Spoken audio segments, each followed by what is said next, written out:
자, 그리고 요 베개입니다. 베개. 이 아주 베개가 푹신하면서도 인체공학적으로 설계돼서 베개 싸움할 때 정말 좋습니다. 사실 이제 바디로직에서 만든 건데, 바디로직의 추석 이벤트, 추석은 끝났습니다만은 9월 26일까지 이 이벤트가 계속됩니다. 바디로직이 준비한 할인 이벤트 3종 세트 9월 26일까지입니다. 마감이 임박했습니다. 골반 뒤틀림, 거북목 등으로 고통받으시는 분들은 바디로직을 꼭 한번 만나보시기 바라겠습니다. 이벤트 첫 번째, 특허받은 교정 전문 의류인 바디로직 리포머 탱크탑 타이즈를 구매하실 경우 단품은 15% 할인, 세트는 25에서 45%까지 파격 할인을 받으실 수 있습니다. 거기에다가 여성용 리포머 상의를 포함한 세트를 구매하실 경우 인서트 브라캡을 무료로 증정합니다. 구매 수량에 관계없이 한 장만 지급하고요. 색상은 랜덤입니다. 제가 몸이 아플 때는요. 네. 항상 골반이 아픕니다. 골반의 부실함 때문에 다리가 아파요. 다리가 아파가지고 잘 때도 그냥 계속 끙끙거리고 그런데 뭐 약을 먹을 필요가 없습니다. 그냥 딱 하나, 바디로직. 이것만 입으면은 만사가 그냥 오케이입니다. 지금도 입고 있어요. 네. 근데 보여드릴까? 보고 싶진 않으십니까? 네, 알겠습니다. 보여드릴 수 있습니다. 그만큼 사이즈가 다양하게 그렇습니다. 네, 나오고 사이즈가 다양할 네. 게 없어요. 왜냐면 이거는 압박을 해주는 거기 때문에 네. 골반을 늘어나요. 압박해주는 거기 때문에 사이즈가 뭐 큰 사람용, 작은 사람용 따로 있는 게 아니라 압박하는 것이 제일 중요합니다. 큰 사람일수록 이제 사실 골반이 뒤틀리는 경우가 많이 있어요. 이런 분들에게 바디로직 강력하게 추천합니다. 정말입니다, 여러분. 지금 몸이 날아갈 것 같아요. 네. 제가 방송 끝나고 돌아갈 때 베개랑 이걸 주시면 아유, 다음 방송에서 사용 가져가세요. 후기를 네. 제가 사용 이게 후기를 제가 이게 말씀드릴게요. 그 브라캡이군요. 네. 네, 브라캡. 이 키즈 베개는 새로 출시된 건가요? 예, 자, 이벤트 둘. 네. 아기 베개구나. 그렇습니다. 좀 작다 했어요. 예, 키즈 베개. 예, 베개를 나에게 맞추는 조율 베개를 구매하실 경우 단품 구매 때는 40% 할인된 가격 99,000원입니다. 원래 이제 165,500원인데 99,000원에 공급하고요. 세트 구매 때는 45% 할인된 가격 181,500원. 원래는 33만원인데 거의 반값 할인된 가격에 구매하실 수 있습니다. 또한 그 조율 베개 2개 이상 구매 때는 구매 수량에 맞춰서 데일리 커버를 무료로 증정합니다. 이벤트 세트 바로 이겁니다. 우리 아이 숙면을 위한 조율 베개 키즈가 출시됐습니다. 비치된 샘플 요게 바로 조율 베개 키즈입니다.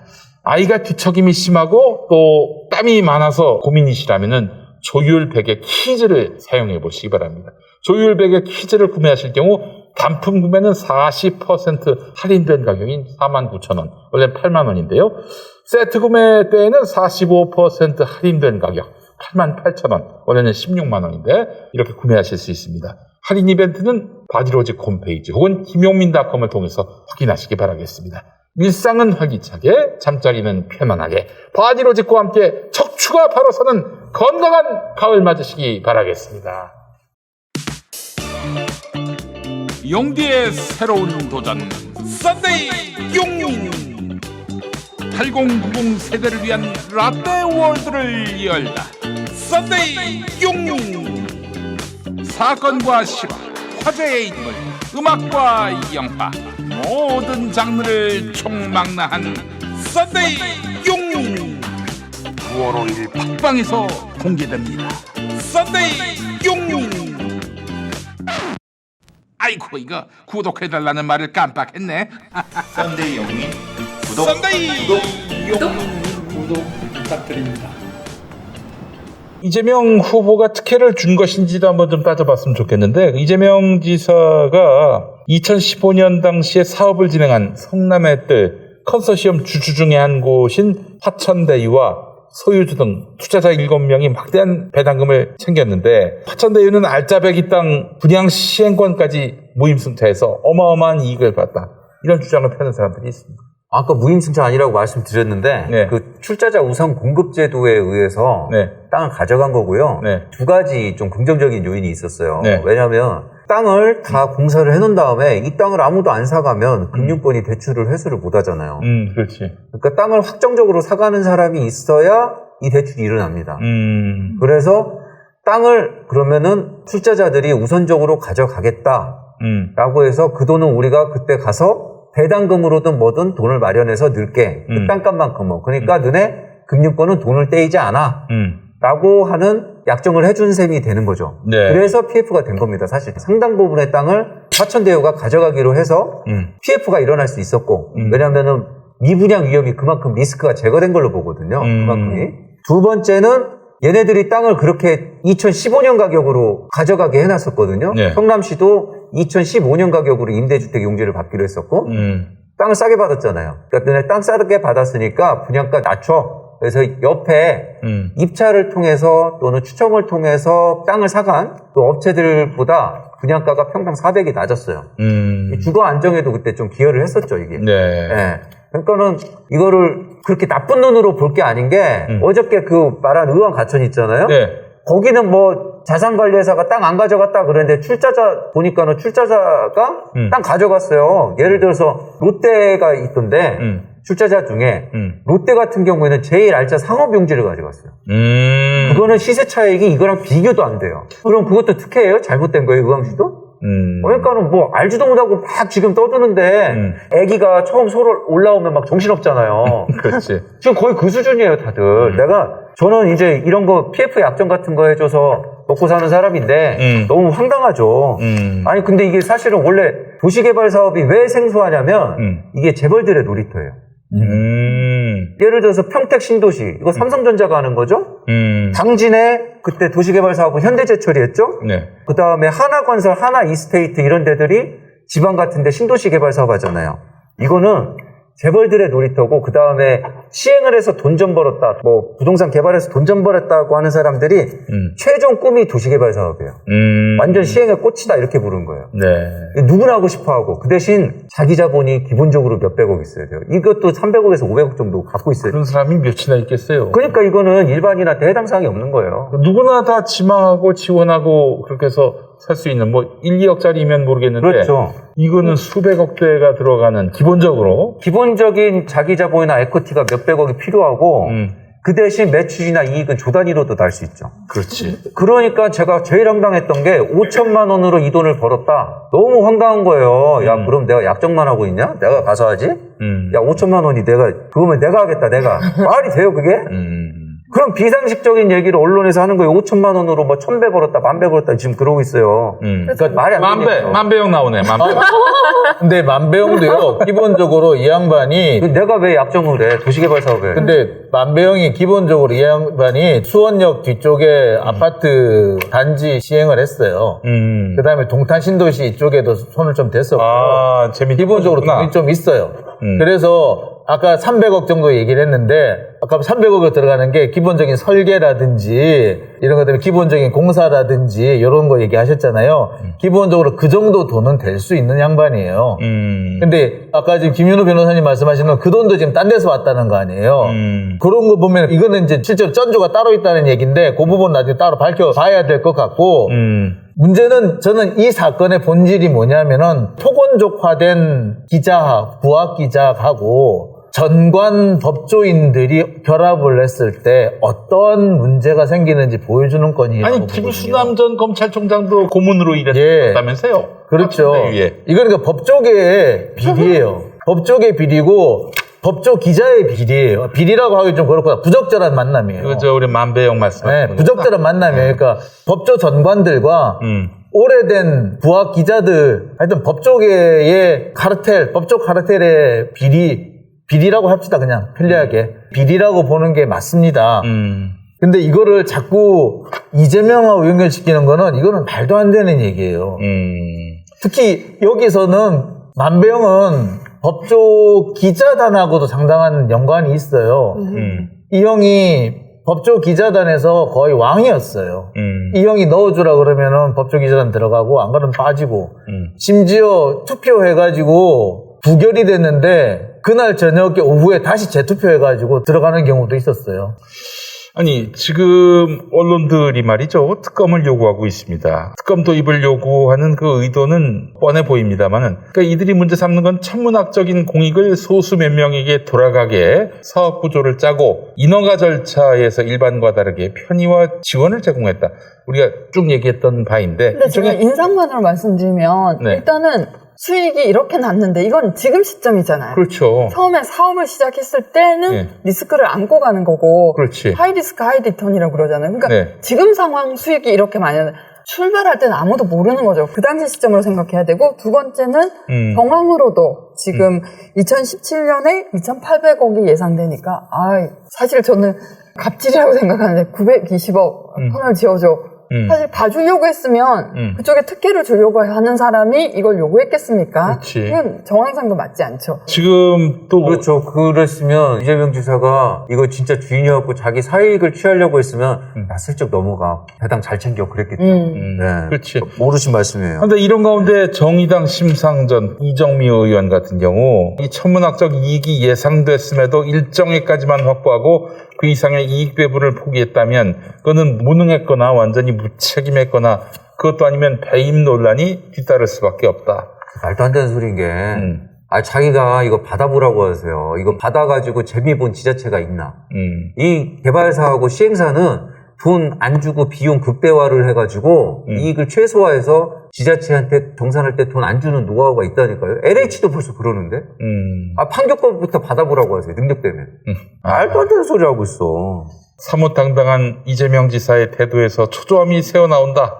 이정미 전 의원도 그런 말을 했습니다. 참 정의당이 이런 식으로 언론을 탑니다. 도시개발 사업은 부재치고 오피스텔 하나라도 지어본 사람이 시행해보고 그런 얘기하면 좋겠어요. 예. 장난하나 지금. 자, 지금 하여간 이재명 지사의 대장동 사건을 비리 아니면 최소한 배임 이런 걸로 몰고 가는 건데, 그러니까 이재명 지사가 시장으로 있을 때는 이만한 이익이 날 거라는 예상이 불가능했던 때였고, 당시로서는 최대한 하천대유로부터 받아냈고, 그 시장 퇴임하고 나서 경기도지사 도전하면서 이제 그건 자기 권한 밖의 일이 돼버렸단 말이죠. 그 뒤에 땅값이 어마어마하게 치솟으면서 결국에는 그 잣대로 그 이후에 벌어진 일을 갖고 지금 이재명 지사를 공격하고 있다라고 보는 것이 합리적일 것 같은데, 그래서 우리 낙연이 형이 땅값을 그냥 엄청나게 폭등하게 만들었나? 나중에 경쟁자 이재명 엿먹이려고. 그런 생각마저 듭니다. 예. 저는 일단 이 개발이익 환수 방식이 지금 이제 김일근 변호사님 설명하신 것처럼 나중에 정산을 받기가 너무 어렵고 그거를 한번 그렇게 해보니까 어떤 식으로든지 빨리 이거를 확실하게 받는 방법으로 설계가 아주 잘 된 케이스라고 보거든요. 이게 지금 김일근 변호사님이 설명하신 것처럼 시행사들이 어떻게든 나중에 정산 안 해주려고 하는 노하우가 있다라고 하는데 그걸 받지 못하는 것에 대한 그런 대비까지 했기 때문에 우선주로 선택한 것이고, 그래서 그 사업비 자체가 처음부터 제가 이제 본 자료에 의하면 1조 5천억 원에 달하는 사업비가 든다라고 계산이 됐고, 그런 것에 대해서 감당할 수가 없었는데 이거를 어떻게 하면 확실하게 개발이익을 환수할 것인가, 성남 시민의 이익으로 돌릴 것인가에 대한 좀 많은 연구가 있었다 오히려.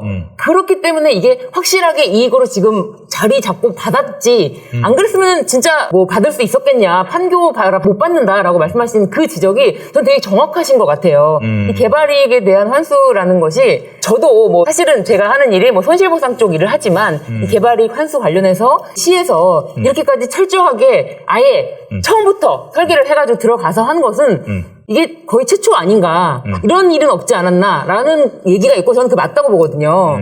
그래서 그 부분이 핵심인 것 같아요. 개발이익 환수를 처음부터 이렇게 몇 년 앞을 내다보면서 그 당시 뭐 성남도시개발공사가 들어간다, 성남도시개발공사를 만든다라는 것부터가 나중에 결과적으로는 성남 시민들에게 세금으로 부담되지 성남도시개발공사가 어떻게 운영될 것인지 무책임하다라고 했는데 그거를 강행했기 때문에 개발이익을 적극적으로 환수해서 총 결과적으로 5,500억을 환수한 게 아닌가, 저는 이게 핵심이 아닌가 싶습니다. 자, 오늘 그 언론 보니까 말이죠. 중앙일보 현일훈이 쓴 기사를 보니까 말이죠. 기자라는 말을 붙이고 싶지가 않아요. 윤석열이 장제원 아들, 그 망나니 행동을 한 장제원 아들 사건을 두고 장제원을 상황실장에서 교체를 하거나 그러지 않는다. 왜냐? 넓은 포용력 있는 리더십으로. 야, 이 단점을 이런 식으로 장점으로 승화시킵니다. 지금 또 이재명의 장점을 단점으로 지금 승화시키고 있고요. 야, 이게 정말 이거 보면서 이건 뭐 나라가 이건 완전히 이게 어디서부터 어그러졌는지는 모르겠지만 정말 기가 막힌 상황이 됐다. 자, 이현주 변호사님. 대장동 특검을 얘기하는데 네. 원유철, 곽상도, 권순일, 김수남 씨 자신 있는 거예요? 그 감당이 가능하겠어요? 근데 그분들을 보호하지 않겠다고 하면은 이재명 지사의 발목 잡기로는 굉장히 전략적으로 들어가지 않을까요? 오히려 국민의힘에서는 그 사람들을 보호하는 것보다 대선에서 이기겠다라는 마음으로 그렇지, 뭐, 그 사람들이야 뭐, 네, 특검을 말든 지금 뭐. 얘기를 하는 것 같은데 예. 그 부분이 저는 좀 그래서 걸리더라고요. 네. 그래서. 법조 카르텔 얘기를 하셨는데 사실은 거기 저는 소굴이라고 보는데 아까 전에 그 우영 HC의 대표이사가 횡령죄로 수감을 하는 중에 나는 사실은 이 의원한테 돈을 준 적이 있다. 수사 일체에 안 됐다고 했지 않습니까? 그 뒤에 기사를 또 보면 뭐가 나오냐면 강만수가 산업은행 은행장 시절에 470억을 그 회사에 원유철이 행장실에 찾아가니까 대출 심사도 안 하고 곧바로 아유. 대출을 해줬다. 근데 그때 우리 검찰이 원유치적으로 좀 봐주기를 한 것 같아요.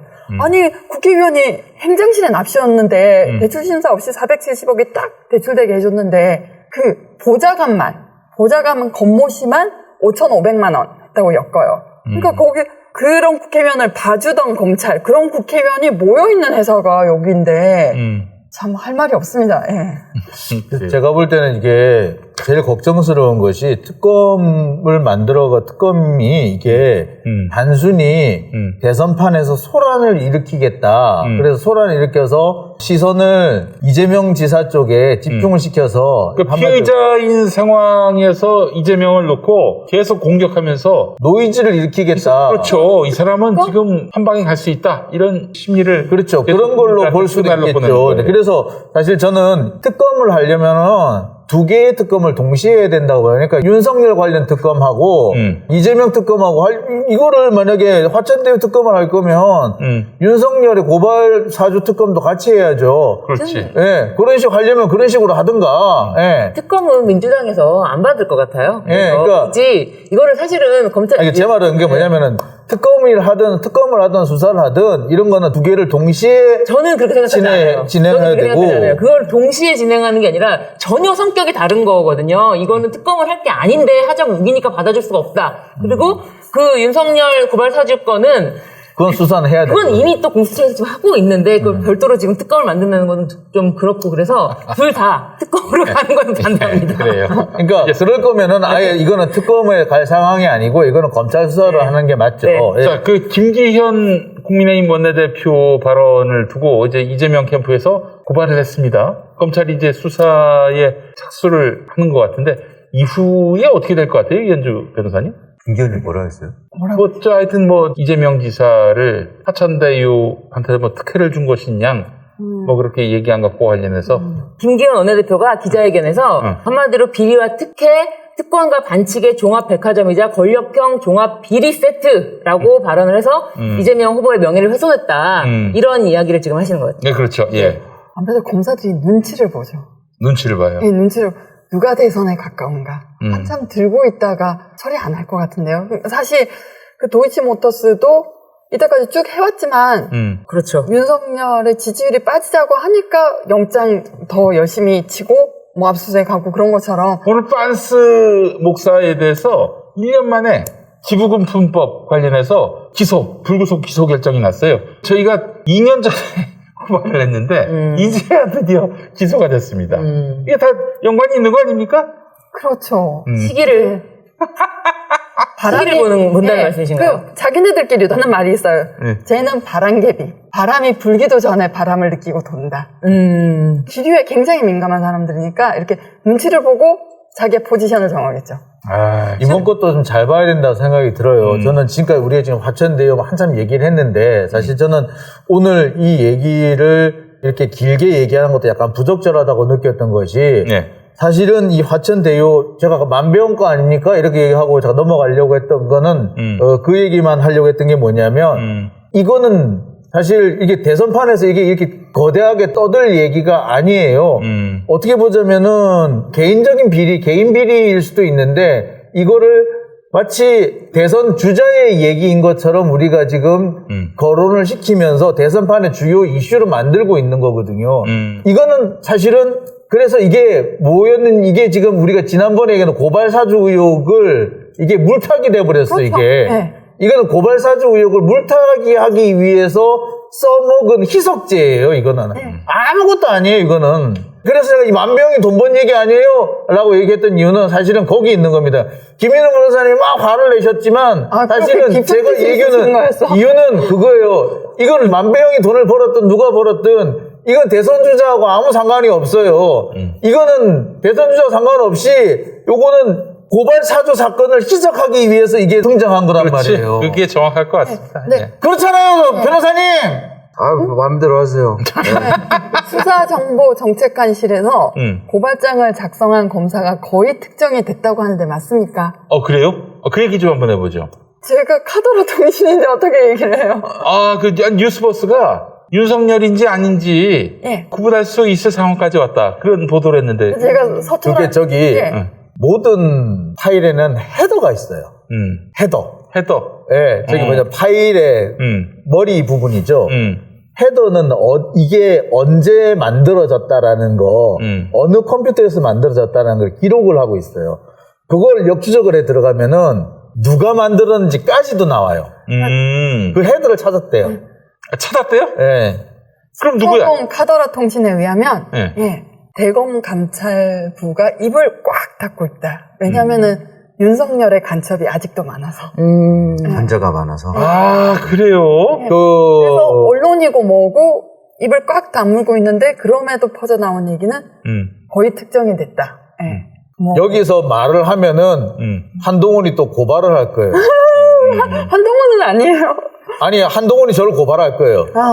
예, 수사 검사만 알 수 있는 내용을 또 퍼뜨린다고 고발을 할 거예요. 그럼 최소한 한동훈은 아니란 얘기구만. 한동훈. 그 작성자가. 그러니까 이제 손준성 밑에 사람이고요. 예. 그리고 손준성 검사가 요즘 창원지검에 있지 않습니까? 그래요. 예. 예. 원형 탈모가 와서 거기에 커다란 땜빵이 2개가 생겼다고 합니다. 너 좋은데 아는데 머리 씹는데 연락 주세요.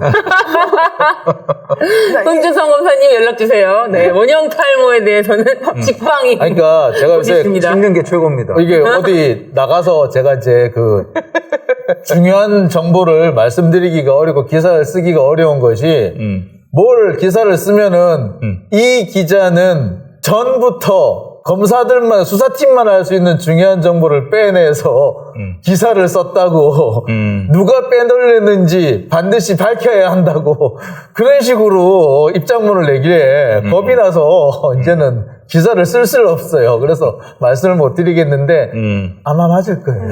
근데 우리 방송 너무 자비로운 것 같아요. 손준성의 원형 탈모까지 걱정해주는. 아닙니다. 정말 우리 김윤수 변호사님 나오신 김에 원형 탈모 좋은데 소개해 주세요. 그래도 이 방송 보고 넣어야지. 맞다. 근데 거기도 좋은데 정봉주 전 의원의 뭐죠? 탈모 관련해서 뭐 탈모. 먹으면 좋다고. 뭐였더라? 뭐 그런 거 있어요. 광고리 안 됐으니까 오늘 얘기하지 말고. 무슨 종교 같은 건데. 다음에 광고 들어오면 얘기. 다음에 광고 들어오면 얘기해. 뭐 있어. 예. 무슨. 얘기하면. 얘기하면 어때요? 관련된 게 어떤 건가요? 얘기하고 풍성교. 기억을 하시네. 풍성교. 예. 그러면 이제 조만간, 만약에 손준성 밑에 사람이면은 손준성이 시킨 걸로 볼 수 있습니까? 그렇다고 봐야죠. 또 손준성이 그렇게 연루가 됐다면은 윤석열이 시켰다라고 또 볼 수 있습니까? 그렇다고 봐야죠. 난 모르는데 이러면 어떡해요? 근데 손준성은 불겠습니까? 예. 왜냐면은 어쨌든 자기는 책임을 져야 하는데 윗선을 불면 검찰 조직의 배신자, 파문을 당하고 변호사 등록 형 마치고 몇 년 내에 변호사 등록할 수 있는데 이미 열어도 팔이 난리잖아요. 그렇지. 그렇기 때문에 그래서 영원한 불면은 죽음이죠. 변호사 등록을 하고 아마 영업을 할 수 있을 거고 불면은 변호사 등록을 해도 영업이 안 될 거고 영원히 사는 방법을 택하겠죠.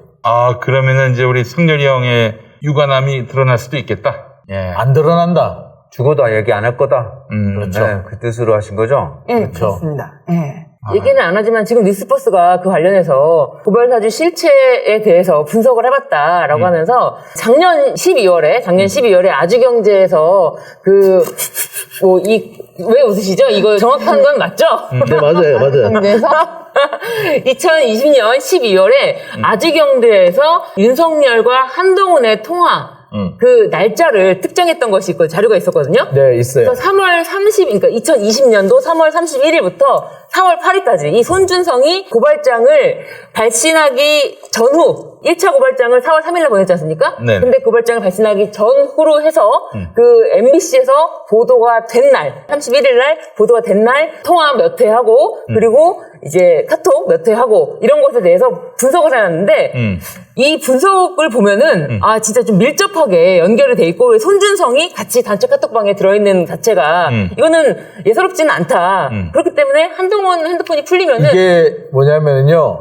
윤석열의 징계 의결서에 나온 부분입니다. 네. 징계 의결서 부분인데 이 징계 의결서 부분이 이걸 가지고 또 한동훈이 시비를 걸 것 같아가지고 제가 핸드폰을 바꿨습니다. 무슨 말씀이신지 모르겠지만 핸드폰을 바꾼 게 무슨 말씀이신지 모르겠지만 말하지 말든가 뭘 이렇게 아니 미리 말하려고 핸드폰 바꿨으니까 압수수색해도 소용없다고. 같이 방송하기 너무 어려워요. 근데 이게 뭐냐면 징계 의결서에 나온 내용인데요. 징계 의결서에 나온 뭐냐면 3월 30일, 3월 31일, 4월 1일, 4월 2일 손준성과 권순정, 한동훈이 함께 있는 단체 카톡방에서 대화 나눈 대화 횟수가 나와 있습니다. 그리고 그 당시에 한동훈과 윤석열 사이의 통화 횟수, 요게 기록 숫자가 나와 있어요. 그러니까 어떤 내용이 있었는지, 그 다음에 카톡방에서 무슨 냐의 대화를 했는지는 확인이 안 되지만 횟수는 확인이 돼요. 그러니까 숫자가 기록이 돼 있거든요.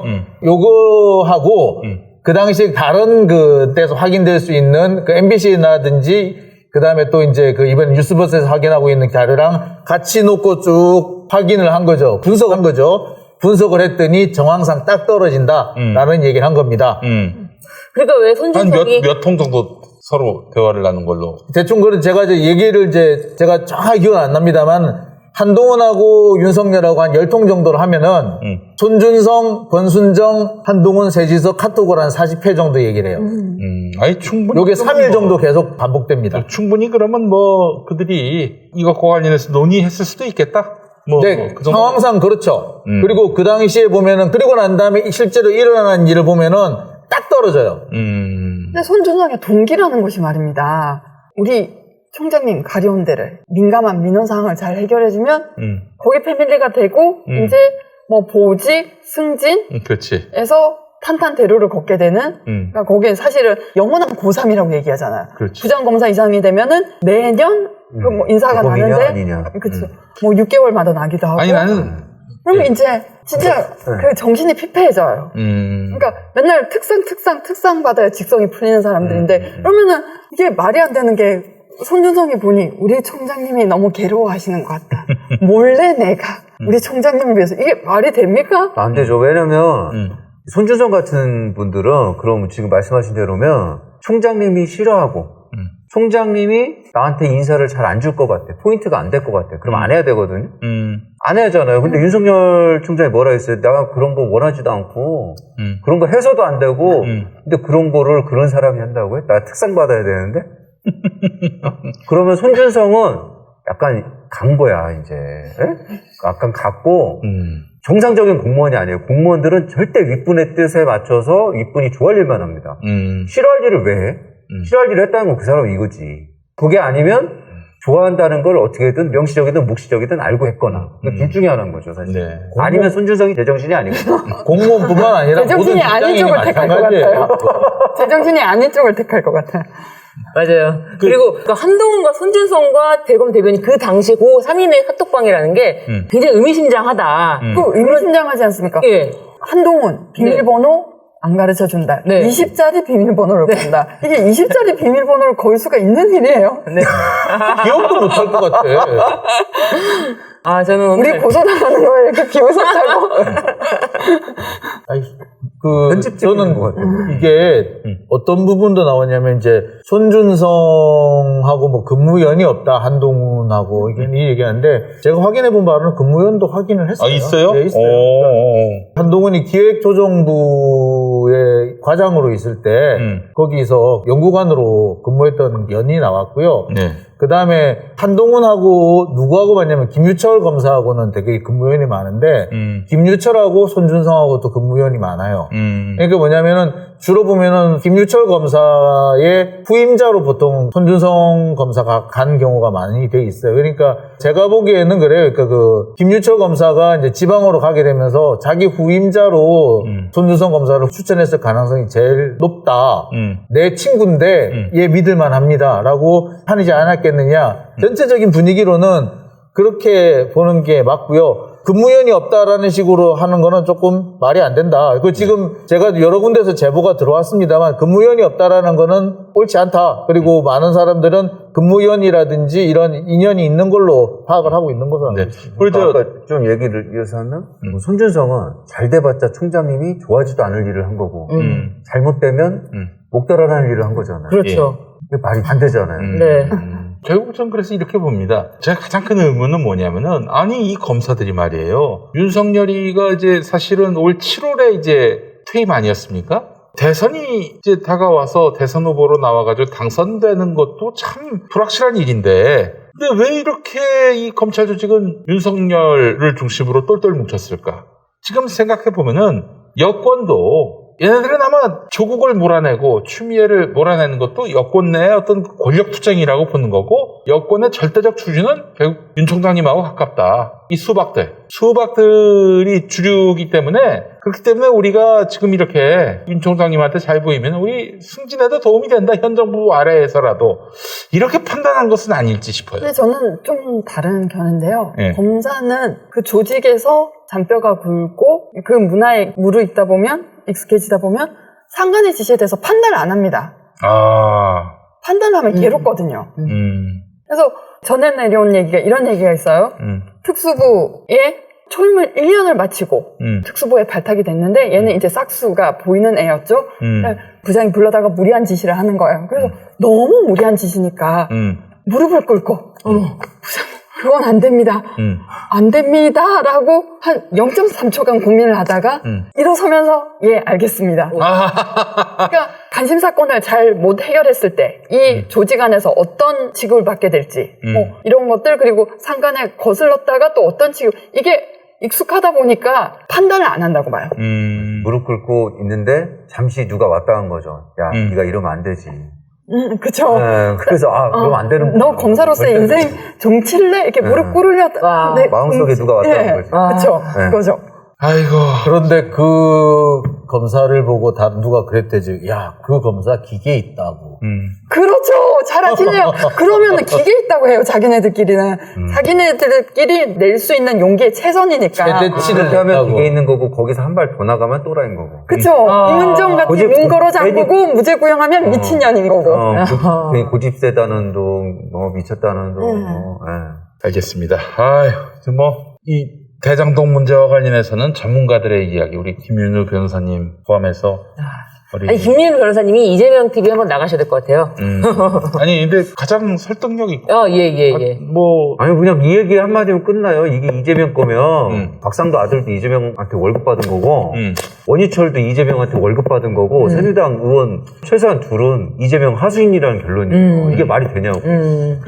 어제 열린공감TV가 SK 은진혁? 그 사람의 소유서를 얘기했는데, 그건 어떻게 보세요? 그거는 더 증거가 나오면 재밌게 볼 텐데, 아까 제가 말씀드린 그거예요. 리스크를 그쪽에서 다졌어요. 그 키넨 파트너스의 오너로 지금 그쪽이 추정된다는 거잖아요. 네네. 키넨 파트너스가 무담보로 모든 리스크를 쥐고 초기 사업비 350억을 다 냈다.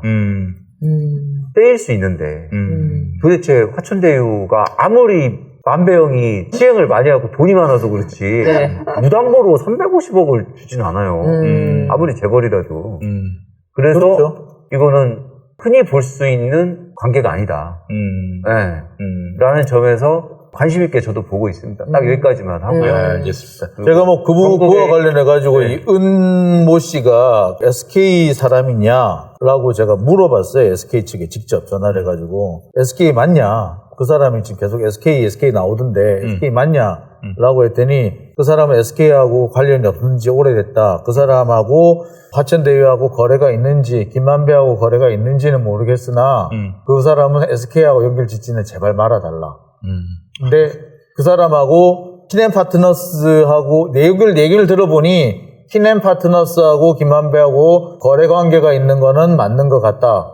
그런데 우리하고 연결시키지 말아달라. 그래서 아니 SK증권이 거기 어쨌거나 등장하지 않느냐 라고 했더니 SK증권은 SK그룹에서 분리되어 있다.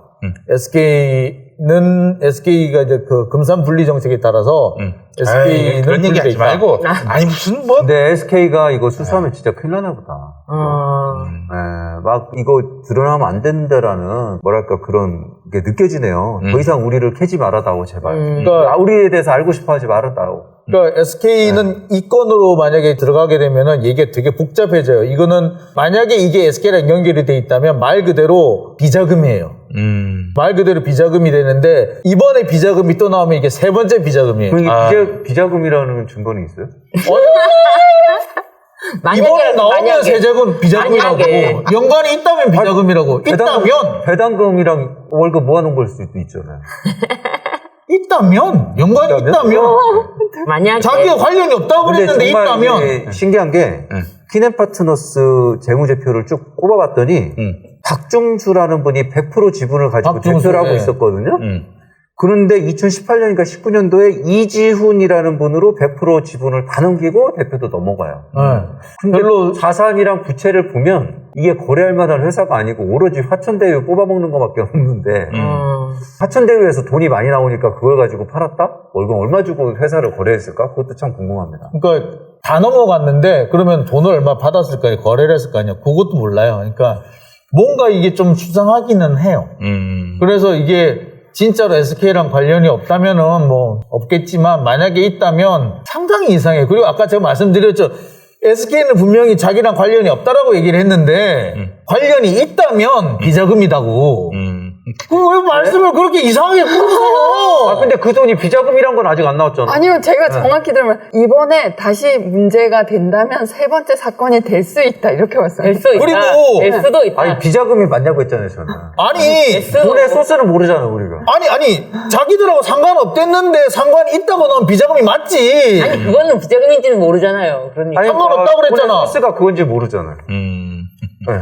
상관이 없다고 그랬는데 상관이 있다고 나오면 비자금이지 그거는. 그냥 남이 내가 돈 얼마 있는지 알기 싫을 수도 있지. 나 내 지갑에 얼마 있는지 우리 한결을 아는 거 해주세요. 별로 좋아하지 않아. 자, 마무리하겠습니다. 그러면 비자금이지. 비자금이야. 비자정신. 자, 마무리하겠습니다. 네, 이게 김윤호 변호사님이 이렇게 박력 있게 하시는 방송을 처음 봐갖고 사실 좀 반했습니다. 내가 막 댐벼가지고 저번에- 내가 충격받았어. 이번에 TV조선 간이유로 변했어요 제가. 저는 정말 조선방송 치르고 오셨어요? 아니요. 아니 되게 와, 조용하셔가지고. 힘들었어. 김윤호 변호사님 그리고 전국에 이렇게 금융권에 계신 분들 저 약정합니다. 약정 김윤호. 약정 김윤호. 오늘 너무 멋있. 자, 참고로 말씀드리면요, 저 김윤호 변호사가 저보다 나이 적어요. 어떤 분은 저 김윤호 변호사가 저보다 나이 많은 줄 아는데 적습니다. 적습니다. 나이 얘기하는 건 꼰대죠. 네, 실지 변호사도 저보다 나이 적습니다. 나이 얘기하는 건 꼰대죠, 여러분. 여기서 제가 제일 나이 많아요. 알겠습니다. 아유, 나이값을 해주신 우리. 감사합니다. 예, 그래요. 자, 저희 다음 주 이 시간에 네. 다시 뵙도록 하겠습니다. 네. 뭐, 대장동 이야기는 이걸로 다 정리가 될 것 같은데, 뭐, 의심을 하다 보면은 끝도 없이 의심하겠지만요. 오늘 방송 잘 모르시는 분들은 한 번 더 들어보시고, 또 모르시면은 저희가 Q&A로 올려놓을게요. Q&A 한번 보시기 바라겠습니다. 그 커뮤니티에 저희가 올리도록 하겠습니다. 자, 함께 해주신 여러분, 고맙습니다. 감사합니다. 감사합니다. 김현